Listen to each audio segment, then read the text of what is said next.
반갑습니다. 붓다의 복과 지혜입니다. 오늘 영상에서는 대만의 자재종사가 골수 기증 운동을 대대적으로 하고 있다는 주제로 말씀을 나누고자 합니다. 불교의 자비는 단지 마음속의 연민에 머무르지 않습니다. 참된 자비는 고통받는 이웃의 삶 속으로 걸어 들어가 그들의 아픔을 덜어주는 실천에서 빛이 납니다. 증엄법사와 자재종의 불자들이 보여주는 행보는 바로 그 부처님의 가르침을 온몸으로 살아내는 모습이라 하겠습니다. 세상의 어둠은 무지와 이기심에서 비롯되지만 그 어둠을 밝히는 빛은 언제나 보시와 자비의 실천에서 피어납니다. 한 사람의 선한 마음이 100천 사람의 생명을 살리고 한 번의 보시가 무량한 복덕의 인연을 낳습니다. 골수를 나누는 이 운동 또한 생명을 나누는 부처님의 손길이 세상 곳곳에 닿는 길입니다.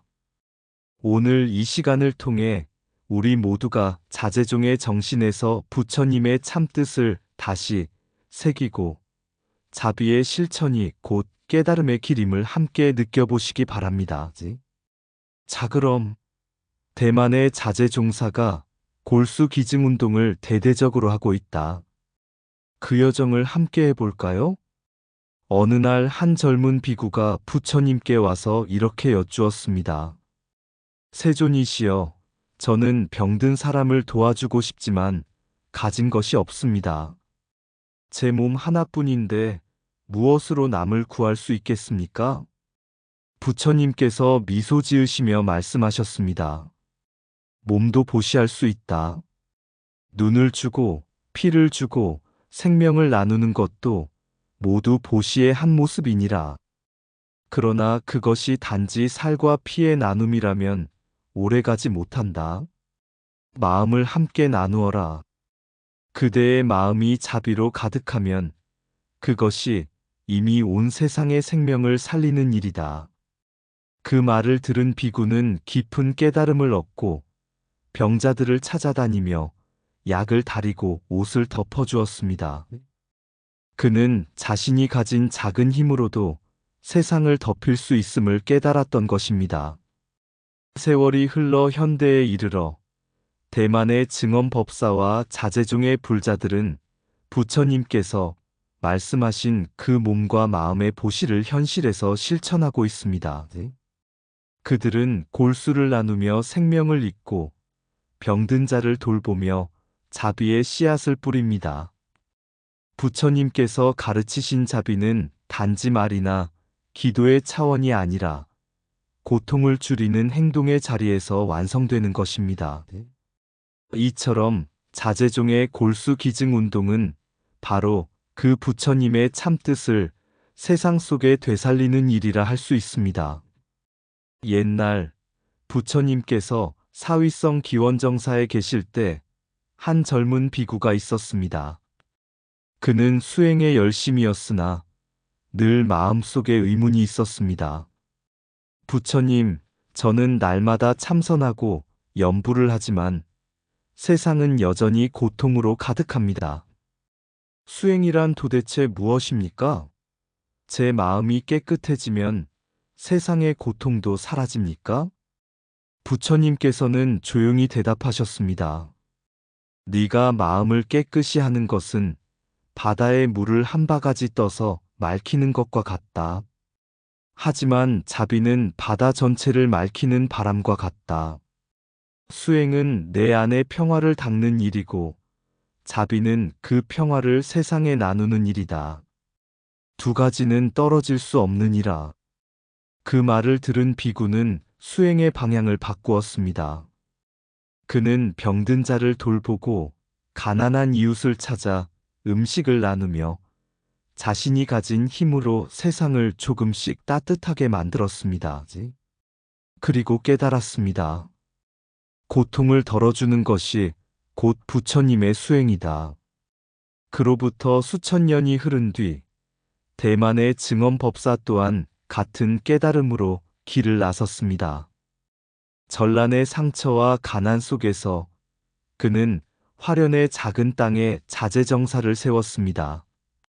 그곳은 향과 불을 피우는 절이 아니라 배고픈 이를 먹이고 병든 이를 돌보는 자비의 도량이었습니다. 그의 마음 속에는 부처님께서 말씀하신 그 진리가 살아 있었습니다.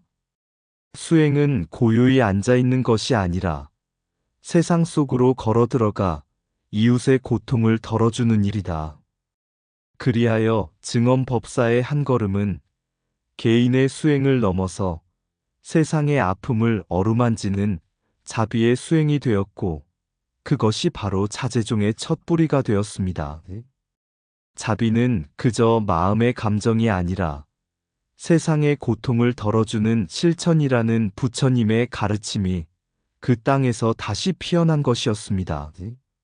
참된 수행은 고요한 명상 속이 아니라 고통받는 이웃의 눈물 속에서 완성된다.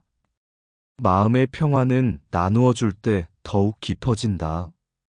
한 사람의 자비는 세상의 어둠을 몰아내는 한 줄기 빛이다. 수행이란 자신을 깨닫는 일이고, 자비는 세상을 깨닫는 일이다. 고통을 덜어주는 손길이 곧 부처님의 손길이다. 앉아서 깨닫는 자보다 일어나 이웃을 돕는 자가 먼저 진리를 본다. 자비는 생각이 아니라 움직임이다. 내 마음의 연꽃은 남의 고통 위에서 피어난다. 자신만을 위한 깨달음은 그림자에 불과하다. 빛은 남을 비출 때 생긴다. 세상을 구제하는 일은 멀리 있지 않다. 바로 지금 내 앞에 한 사람에게서 시작된다. 불교는 고요를 배우는 길이 아니라 고통을 감싸는 길이다. 자비의 실천은 가장 높은 지혜의 표현이다. 고통을 덜어주지 않는 수행은 씨앗 없는 꽃과 같다. 작은 보시 한 번이 천생의 인연을 맺는다. 부처님은 우리에게 묻지 않으신다. 얼마나 명상했는가? 가 아니라 얼마나 사랑했는가? 를 묻는다. 옛날 부처님께서 제자들과 함께 한 마을을 지나시던 때였습니다. 그곳에는 한 노파가 있었는데 가진 것이 너무 없어 늘 굶주리고 있었습니다. 그녀는 어느 날 부처님께서 탁발하러 오신다는 말을 듣고 마음속으로 깊이 고민했습니다. 나는 아무것도 가진 것이 없는데 부처님께 무엇을 올릴 수 있을까? 그녀는 집 구석에 남아있던 밀가루 한 움큼을 모아 얇은 떡 하나를 구웠습니다. 그리고 두 손으로 떨리는 떡을 받쳐드리며 이렇게 말했습니다. 세존이시여, 이 미약한 음식은 제 전부입니다. 하지만 제 마음은 세상 모든 굶주린 이를 위한 마음입니다. 부처님께서는 미소 지으시며 제자들에게 말씀하셨습니다. 그녀는 떡 하나를 준 것이 아니라 세상의 고통을 덜어주고자 하는 마음을 준 것이다. 그날 이후 그 마을에는 신기하게도 굶주린 이가 점점 줄어들고 서로 음식을 나누는 풍속이 생겨났다고 합니다. 그 한 번의 작은 보시가 인연이 되어 자비의 물결이 온 마을로 퍼져나간 것입니다. 이 일화는 오늘날 대만 자재종의 구호 활동과 닮아 있습니다.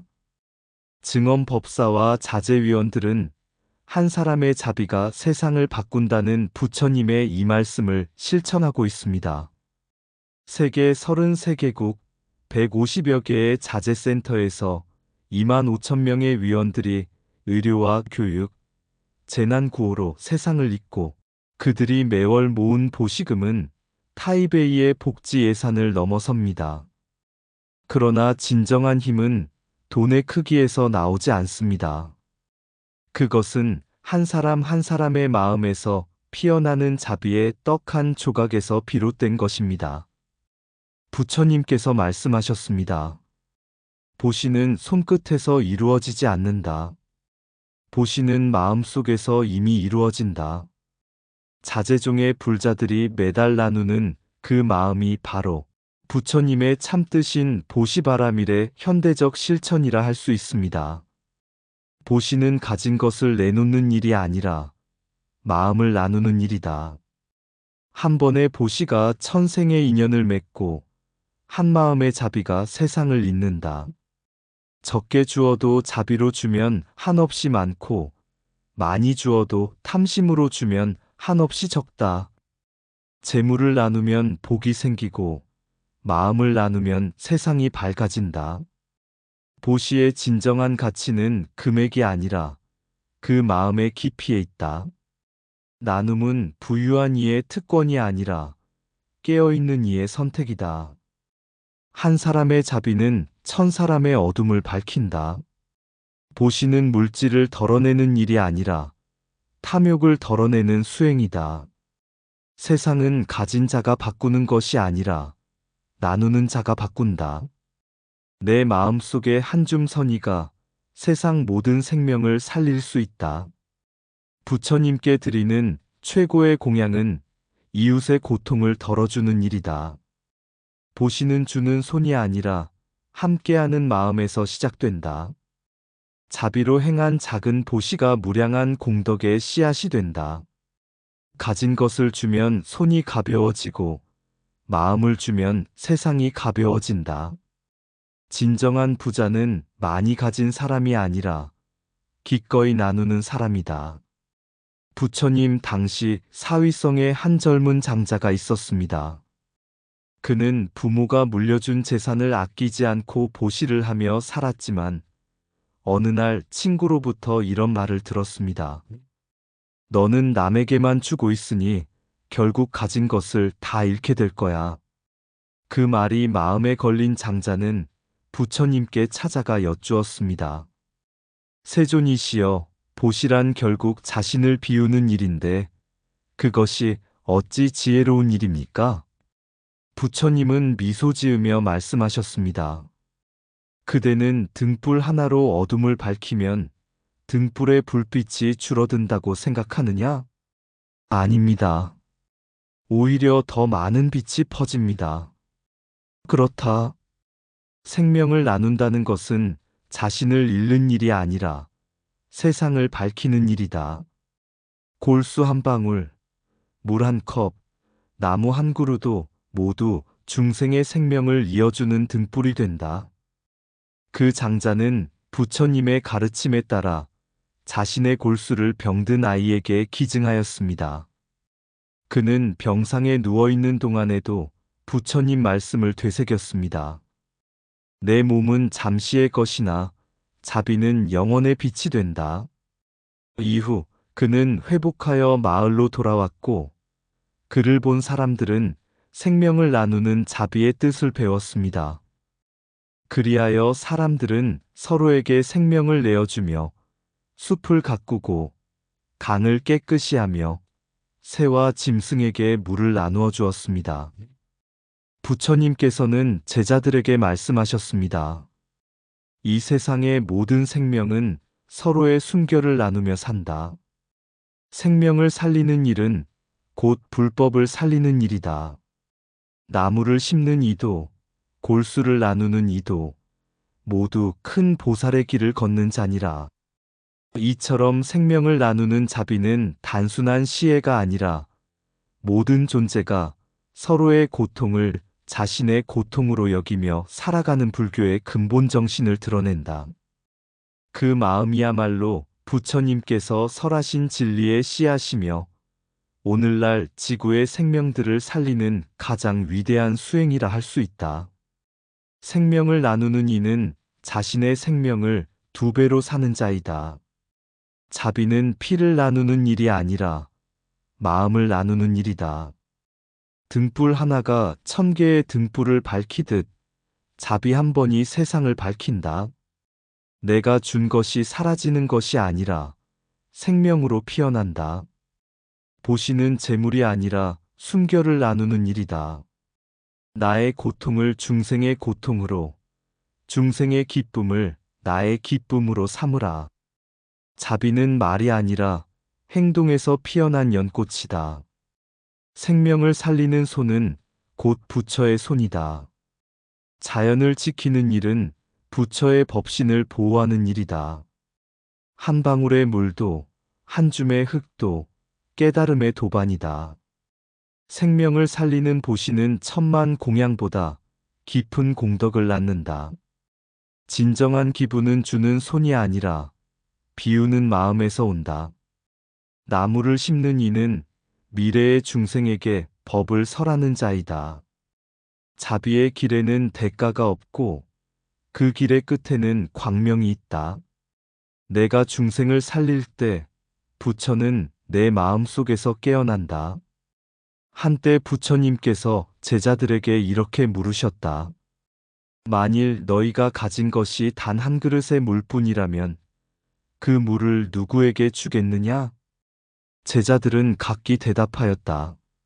목마른 이에게 주겠습니다. 병든 자에게 주겠습니다. 스승님께 공양하겠습니다. 그러자 부처님은 미소 지으며 말씀하셨다. 물은 목마름을 해소하지만 자비는 고통을 사라지게 한다. 그대가 누구에게 주든 자비심으로 주면 이미 삼천대천 세계가 그 한 방울에 담긴 것이다.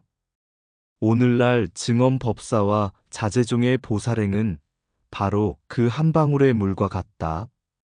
골수기증은 생명을 살리는 물 한 방울이고 환경보호는 지구의 갈증을 적시는 자비의 물줄기이다. 그들의 손길이 닿는 곳마다 병든 자가 다시 일어서고 절망 속에서도 희망이 싹튼다. 부처님께서 설하신 자비는 결코 멀리 있지 않다. 우리가 하루에 한 번 마음을 비워 누군가를 생각하고 작은 선행으로 세상을 따뜻하게 할 때 그 순간 우리는 이미 깨달음의 길 위에 서 있다. 생명을 나누는 일은 곧 깨달음을 나누는 일이다. 그리하여 모든 존재가 서로를 살리고 서로에게 부처가 되는 세상. 그것이 부처님께서 바라신 자비의 완성이다. 한 방울의 피가 또 다른 생명을 피워내고 한 줌의 자비가 세상의 어둠을 거두어 간다.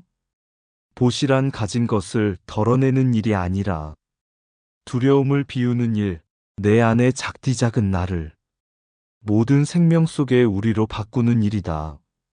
땅이 푸르른 것은 누군가 나무를 심었기 때문이고 세상이 따뜻한 것은 누군가 사랑을 베풀었기 때문이다. 골수를 나눈 이는 부처의 피를 흐르게 한 자여 쓰레기를 줍는 이는 법신의 세상을 청정히 하는 자다. 자비는 바람처럼 보이지 않으나 그 향기는 천년을 남기고 보시는 물처럼 이름 없으나 그 물결은 모든 생명을 적신다. 오늘도 나는 묻는다. 누구의 고통을 덜어줄 수 있을까? 그 물음이 곧 수행이요. 그 수행이 곧 깨달음이다. 이상 붓다의 복과 지혜였습니다. 오늘도 복지구족한 날 되세요. 구독과 좋아요는 붓다의 복과 지혜를 밝히는 큰 자비의 등불이 됩니다.